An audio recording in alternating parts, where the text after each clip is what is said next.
ونتوكل عليه ونعوذ بالله من شرور أنفسنا ومن سيئات أعمالنا من يهده الله فلا مضل له ومن يضلله فلا هادي له وأشهد أن لا إله إلا الله وحده لا شريك له وأشهد أن محمدا عبده ورسوله أما بعد فإن خير الكلام كلام الله وخير الهدي هدي محمد صلى الله عليه وسلم وشر الأمور محدثاتها وكل محدثة بدعة وكل بدعة ضلالة وكل ضلالة في النار. أعوذ بالله من الشيطان الرجيم. بسم الله الرحمن الرحيم. قاف والقرآن المجيد بل عجبوا أن جاءهم منذر منهم وقال الكافرون هذا شيء عجيب أإذا متنا وكنا ترابا ذلك رجع بعيد قد علمنا ما تنقص الأرض منهم وعندنا كتاب حفيظ. وقال تعالى في مقام آخر لن ينال الله لحومها ولا دماؤها ولكن يناله التقوى منكم.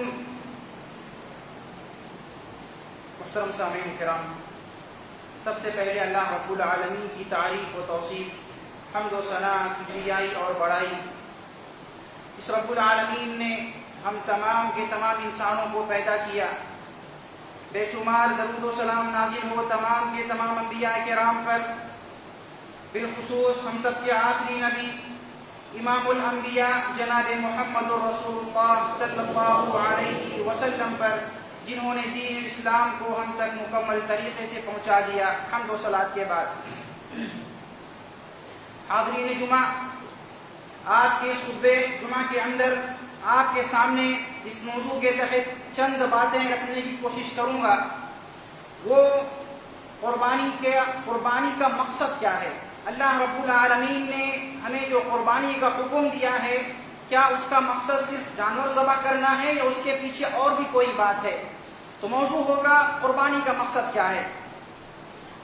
محترم سامعین کرام، اللہ رب العالمین نے قرآن کریم کے اندر سورہ حج میں صاف طریقے سے بیان فرمایا، واضح انداز کے اندر، کہ لن ینال اللہ لحومها ولا دماؤها ولکن ینالہ التقوی منکم. یہ قربانی کا مقصد ہے کہ اللہ رب العالمین کو نہ ہمارا خون پہنچتا ہے، ہمارے جانوروں کا نہ گوشت پہنچتا ہے، بلکہ اللہ رب العالمین تو ہماری قربانی کے ذریعے سے یہ دیکھنا چاہتا ہے کہ ہم میں سے کون سا آدمی اپنی قربانی کو کتنے خلوص کے ساتھ میں کیا ہے.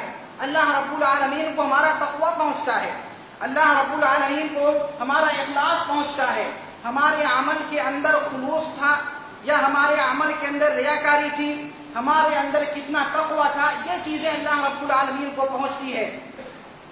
برادران اسلام، جانوروں کی یہ قربانی کرنا دراصل حضرت ابراہیم علیہ السلام اور ان کے فرزند حضرت اسماعیل علیہ السلام کے اس عظیم کارنامے کی یاد دلاتی ہے جو تاریخ اسلام کی ایک منفرد قربانی ہے، جسے ان دونوں باپ بیٹوں نے اللہ رب العالمین کے احکام کو مانتے ہوئے، اللہ رب العالمین کے حکم پر عمل کرتے ہوئے، ایک ذبح ہونے کے لیے تیار ہو گیا تو دوسرا ذبح کرنے کے لیے تیار ہو گیا تھا. برادران اسلام، وہ بیٹا جسے اللہ رب العالمین نے پورے 80 سال کے بعد ابراہیم علیہ السلام کو دیا تھا، اور اس کے بعد جب آزمایا تو اس آزمائش میں پورا اترے. اللہ رب العالمین کو ان دونوں کی یہ ادا، یہ طریقہ، یہ کام اتنا پسند آیا کہ اللہ رب العالمین نے اس کو رہتی دنیا تک کے لیے تمام کے تمام مسلمانوں کے لیے سنت قرار دے دیا. برادران اسلام، ہم اور آپ اللہ کے فضل و کرم سے ابھی بھی قربانی کر رہے ہیں. یہ جو ایام چل رہے ہیں، ایام تشریق کے، اس میں قربانی کر رہے ہیں اور کل تک بھی قربانی کریں گے. لیکن قربانی دیتے ہوئے ہمیں یہ سبق یاد رکھنا چاہیے کہ قربانی دراصل ابراہیم علیہ السلام نے جو قربانی قربانی دیا تھا وہ صرف جانور کی قربانی نہیں ہے، بلکہ اس کے ساتھ ساتھ میں انسان کو قربانی کے ساتھ ساتھ میں اپنے خواہشات کی قربانی دینا پڑتی ہے۔ قربانی کا ایک مقصد تو تقوی اختیار کرنا ہے، اور قربانی کا دوسرا مقصد جو ہے کہ انسان جانوروں کے ساتھ ساتھ میں اپنے خواہشات کو قربان کرنا ہے۔ اس قربانی کے پیچھے جو مقصد ہے وہ آپ کو میں بتانا چاہتا ہوں کہ اس قربانی کے ذریعے سے خالص جانور ذبح کرنا مقصد نہیں ہے۔ خالص جانور ذبح کر کے ایک انسان اللہ رب العالمین کے حکم کی تعمیل کرتا ہے، لیکن اس کے ساتھ ساتھ میں ہم انسانوں کو جس طریقے سے اللہ رب العالمین کا حکم مانتے ہوئے جانوروں کی قربانی دیتے ہیں، اسی طریقے سے ہم مسلمانوں کو، ہم لوگوں کو اپنے خواہشات کی قربانی دینی پڑتی ہے۔ اللہ رب العالمین کا حکم آ جانے کے بعد اپنے خواہشات کو قربان کرنا پڑتا ہے، رب کی مرضی پر اپنی مرضی کو قربان کرنا پڑتا ہے۔ اللہ رب العالمین کی جو خوشی ہے اس خوشی پر اللہ رب العالمین اس خوشی پر اپنی خواہشات کو قربان کرنا پڑتا ہے۔ اصل قربانی اس انسان کی قربانی ہے جو انسان جانور کو ذبح کرنے کے ساتھ ساتھ میں اپنے خواہشات کو قربان کرے، یہ اصل قربانی ہے۔ ورنہ جانور ذبح کر دینا یہ تو اللہ رب العالمین کی فرما برداری ہے ہی ہے، لیکن ہم اپنے خواہشات کے بارے میں، اپنے فیصلوں کے بارے میں دین و اسلام کے خلاف فیصلہ کریں، ہمارے جو خواہشات ہیں وہ دین و اسلام کے خلاف خواہشات ہوں، ہم اپنے خواہشات کو قربان نہ کریں، اپنے فیصلے کو اللہ کے خلاف بتائیں، تو برادران اسلام صرف اور صرف قربانی دے لینے سے وہ مقصد حل نہیں ہوتا جو اللہ رب العالمین ہم سے چاہتا ہے۔ اللہ رب العالمین ہم سے یہی چاہتا ہے کہ قربانی بھی دے، اس کے ساتھ ساتھ میں ہماری زندگی کے تمام فیصلے اللہ رب العالمین کے مرضی کے مطابق ہونی چاہیے، ساری چیزوں کی قربانی دینی پڑتی ہے۔ تب جا کر کے اللہ رب العالمین نے فرمایا، کہہ دو قل ان صلاتی ونسکی ومحیای ومماتی للہ رب العالمین، تب جا کر کے کہا کہ میری نماز، ایک مسلمان کیا کہے رب العالمین سے، اے میرے رب، میری نماز، میری قربانی، یہ میری زندگی، یہ میرا مرنا، یہ سب کچھ تیرے لیے ہے۔ یہ کب کہے گا انسان؟ جب اپنے خواہشات کو قربان کرے گا، جب اپنے خواہشات کو قربان کرے گا، اپنے فیصلے کو قربان کرے گا، تب جا کر کے یہ ہوگا۔ اللہ رب العالمین نے قرآن کریم میں کیا فرمایا؟ اس آدمی کے لیے جو آدمی اللہ رب العالمین کے لیے اپنی مرضی کو قربان کرتا ہے، اپنی خواہشات کو قربان کرتا ہے، اللہ نے فرمایا وَأَمَّا مَنْ خَافَ مَقَامَ رَبِّهِ وَنَهَى النَّفْسَ عَنِ الْهَوَىٰ، وہ آدمی جو اللہ رب العالمین کے سامنے کھڑے ہونے سے ڈر گیا، وہ آدمی جو اللہ رب العالمین کے سامنے کھڑے ہونے سے ڈر گیا، وَنَهَى النَّفْسَ عَنِ الْهَوَىٰ، اور اس کے ساتھ ساتھ میں اپنے خواہشات کو قربان کر دیا، اس کی خواہشات جو تھی اس کو قربان کر دیا۔ کیوں؟ کیونکہ اس کی جو خواہشات تھی وہ اللہ کے خلاف تھی، اس نے اللہ کو راضی کرنے کے لیے اپنی خواہشات کو قربان کر دیا۔ تو یاد رکھیں اللہ نے کیا فرمایا، جو بندہ میرے لیے اپنی خواہشات کو قربان کرے گا فَإِنَّ الْجَنَّةَ ہِيَ الْمَأْوَىٰ، اللہ نے صاف طریقے سے کہا جس نے بھی میری مرضی کے لیے، جس نے بھی میرے لیے اپنے خواہشات کو قربان کر دیا، تو یاد رکھیں اس آدمی کا ٹھکانہ جنت ہے۔ اس آدمی کا ٹھکانہ کیا ہے؟ جنت ہے۔ برادران اسلام، ایک مثال کے ذریعے سے آپ کو سمجھاتا ہوں۔ مثال کے طور پہ ایک آدمی ہے جو گندا کام کرتا ہے، یوں کہہ دیجیے کہ وہ سگریٹ پیتا ہے، نشے کا کام کرتا ہے۔ ایک توحید کا آدمی، ایک مومن آدمی اس کو سمجھاتا ہے۔ کیا سمجھاتا ہے؟ میرے بھائی یہ جو آپ کام کر رہے ہیں، یہ جو آپ نشہ کرتے ہیں، یہ جو آپ سگریٹ پیتے ہیں، یہ غلط کام ہے، اللہ کو پسند نہیں ہے، اسلام میں اس کی کوئی جگہ نہیں ہے، آپ اس کو چھوڑ دیں۔ وہ آدمی کیا کہتا ہے؟ بجائے اس کے کہ اس کو چھوڑے، وہ کہتا کیا ہے؟ یار جب تک نہیں پیتا ہوں جب تک سکون نہیں ملتا ہے۔ ہونا کیا چاہیے تھا؟ اللہ کی بات آ گئی، اللہ کی مرضی آ گئی، ہمارا دل چاہتا ہے کہ اس کو پیے، لیکن جب اللہ کی بات آ گئی تو اس کو چھوڑنا یہ ہمارے اوپر فرض ہو جاتا ہے۔ سمعنا وأطعنا، ہم نے جب سنا نا کہ اللہ کی مرضی ہے، کہ اللہ کو نہیں پسند ہے، شریعت کو نہیں پسند ہے، ہمیں کیا کرنا چاہیے تھا؟ فوراً اس کو چھوڑ دینا چاہیے تھا، اس کو چھوڑنا چاہیے تھا۔ لیکن ایک آدمی کیا کرتا ہے؟ قربانی تو کرتا ہے بڑے بڑے جانوروں کی، لیکن وہ خواہشات جو قربانی کرنے سے پہلے تھی وہی خواہشات ابھی بھی چلتی چلی آ رہی ہیں۔ خواہشات کی قربانی نہیں ہے، ہماری جو غلط خواہشات ہیں، ہماری جو غلط سوچ ہے، اس کو چھوڑنا نہیں ہے، اس کو نہیں قربان کریں گے۔ بڑا بڑا جانور قربان کر کے ہم کیا سمجھتے ہیں؟ بہت بڑے ایمان والے ہیں، یاد رکھیں اللہ رب العالمین نے صاف کہا اگر جنت چاہیے تو وَنَهَا النَّفْسَ عَنِ الْهَوَىٰ، اپنے نفس کی قربانی دینا پڑے گا، اپنے خواہشات کی قربانی دینا پڑے گا، تب جا کر کے اللہ رب العالمین نے جنت کا وعدہ کیا ہوا ہے۔ برادران اسلام، ابراہیم علیہ السلام اور اسماعیل علیہ السلام نے کیا کیا تھا؟ انہوں نے اپنے رب کی مرضی کے مطابق اپنے مرضی کو قربان کر دیا تھا۔ جیسے اللہ رب العالمین نے چاہا باپ بیٹے نے ویسا ہی کیا تھا۔ نتیجہ کیا ہوا؟ انجام کیا نکلا؟ اللہ رب العالمین نے ابراہیم کو آگ میں جلنے سے بچا لیا۔ اللہ رب العالمین نے ابراہیم کو آگ میں جلنے سے بچا لیا اور اسماعیل کو قربان ہونے سے بچا لیا۔ تو ہم اگر اپنے خواہشات کو اللہ رب العالمین کے مرضی کے مطابق ڈھال لیتے ہیں تو یاد رکھیں، یقین جانیں اللہ رب العالمین ہمیں کبھی ضائع نہیں کرے گا، اللہ ہمیں کبھی برباد نہیں کرے گا۔ اللہ رب العالمین کا جو وعدہ ہے وہ ضرور پورا ہو کر کے رہے گا۔ شرط یہ ہے اپنی بری عادتوں کو چھوڑیں، اپنے گندی عادتوں کو چھوڑیں، اپنے خواہشات کو قربان کریں۔ دل چاہتا ہے کہ غلط کام کریں لیکن اللہ نہیں چاہتا ہے، اسلام نہیں چاہتا ہے، اللہ کی مرضی نہیں ہے۔ اپنے مرضی کو اللہ کی مرضی کے مطابق لے کر کے آئیں، پھر دیکھیں اللہ رب العالمین ہماری کیسی حفاظت کرتا ہے۔ برادران اسلام، ضرورت اس بات کی ہے کس طریقے سے ہم نے قربانی دی ہے۔ قربانی کا جو مقصد ہے تقویٰ حاصل کرنا، اور اس کا مقصد یہ ہے، دوسرا مقصد یہ ہے کہ اپنے خواہشات کو بھی قربان کرنا۔ برادران اسلام، ابراہیم علیہ السلام اللہ رب العالمین نے ان کو کیسے نہیں آزمایا، ہر طریقے سے آزمایا۔ واقعہ یاد کریں، جب اللہ رب العالمین نے حکم دیا تھا، ہمیں قربانی سے ایک اور سبق ملتا ہے۔ کیا سبق ملتا ہے؟ کہ اللہ رب العالمین پر بھروسہ کیسے کرنا چاہیے۔ وہ سبق یہ ہے، جب اللہ رب العالمین نے ابراہیم کو حکم دیا کہ ابراہیم اپنے چھوٹے سے دودھ پیتے بچے کو اور اماں ہاجرہ کو لے کر کے جاؤ، ایک ایسے علاقے میں چھوڑ کر کے آ جاؤ جہاں پر کوئی انسان نہیں، کوئی گھاس نہیں، پینے کے لیے پاک کچھ بھی نہیں ہے، جا کر چھوڑ کے چلے آ جاؤ۔ ہمارے پاس وہ ایمان ہے، ہم ایسا کر سکتے ہیں؟ ہم چھوڑنے سے پہلے 10 بار سوچیں گے، یار ایک ایسی جگہ کوئی انسان نام کی انسان ہے ہی نہیں ہے، وہاں پر انسان جانور بھی وہاں پر نہیں ہے، کون چھوڑے گا وہاں؟ ہم 10 بار سوچیں گے۔ لیکن ابراہیم نے کیا کیا؟ اللہ کی مرضی تھی۔ اللہ کی مرضی کیا تھی؟ کہ میرے بیٹے کو، میری بیوی کو جا کر کے وہاں پر چھوڑنا ہے۔ فوراً مان گئے، سمعنا واطعنا، سنا، اللہ نے کہا، اس پر عمل کیا، لے کر گئے، چھوڑ کر کے چلے آتے ہیں۔ اور اس کے بعد توکل دیکھیے، اماں ہاجرہ کا توکل دیکھیے، کیسا انہوں نے توکل کیا۔ جب چھوڑ کر کے واپس آنے لگے، اماں ہاجرہ کیا کہتی ہیں؟ اے ابراہیم، یہاں پر مجھے کس کے بھروسے پر چھوڑ کر کے جا رہے ہیں؟ کون ہماری دیکھ بھال کرے گا؟ پینے کے لیے ایک برتن میں پانی ہے، کھانے کے لیے تھوڑا سا کھجور ہے، کس کے بھروسے پر چھوڑ کر کے جا رہے ہیں؟ کون دیکھ بھال کرے گا؟ پھر کہتی ہیں یہاں پر چھوڑ کر کے جا رہے ہیں، آپ کی مرضی ہے، اللہ کی مرضی ہے؟ یہاں پر ہمیں چھوڑنا یہ آپ کی مرضی ہے یا اللہ رب العالمین کی مرضی ہے؟ ابراہیم کہتے ہیں اماں ہاجرہ، یہ مرضی میری نہیں ہے، یہ اللہ رب العالمین کی مرضی ہے۔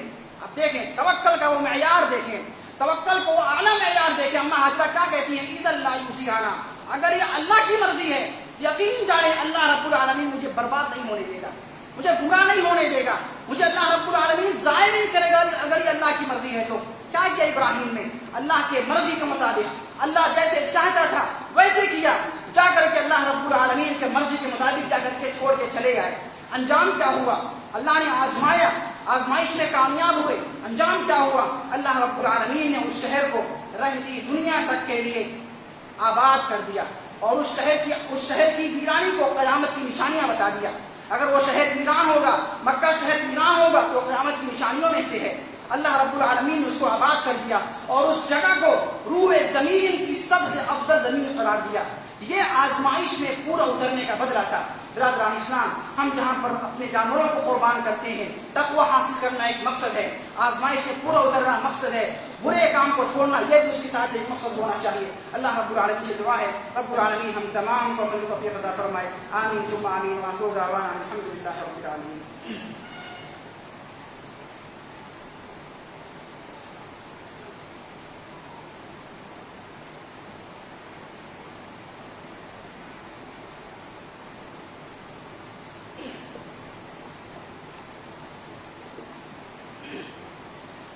الحمد للہ رب العالمین، والصلاة والسلام على رسوله الأمين وعلى آله وأصحابه أجمعين ومن تبعهم بإحسان إلى يوم الدين، أما بعد۔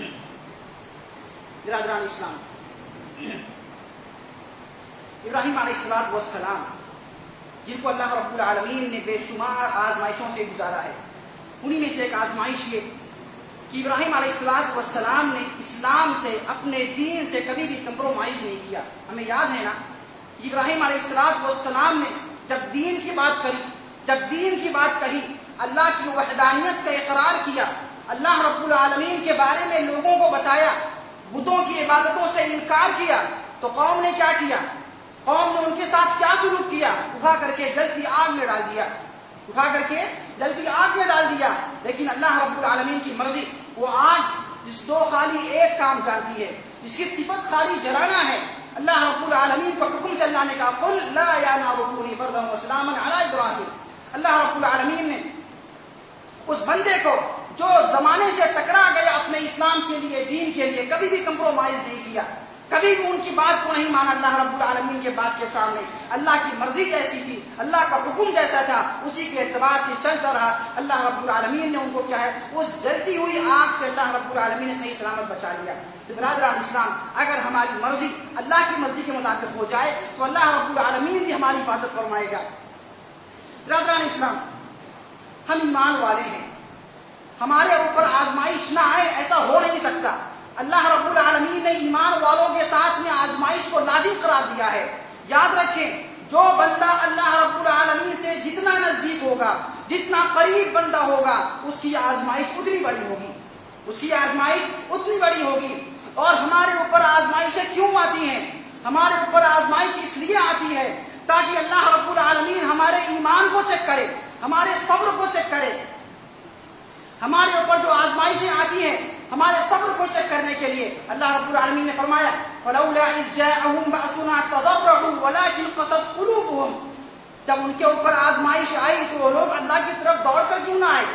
جو اسلام سے دور ہو گئے تھے، جو اللہ سے دور ہو گئے تھے، جب ان کے اوپر آزمائش آئی تو اللہ کی طرف لپک کر کیوں نہ آئے؟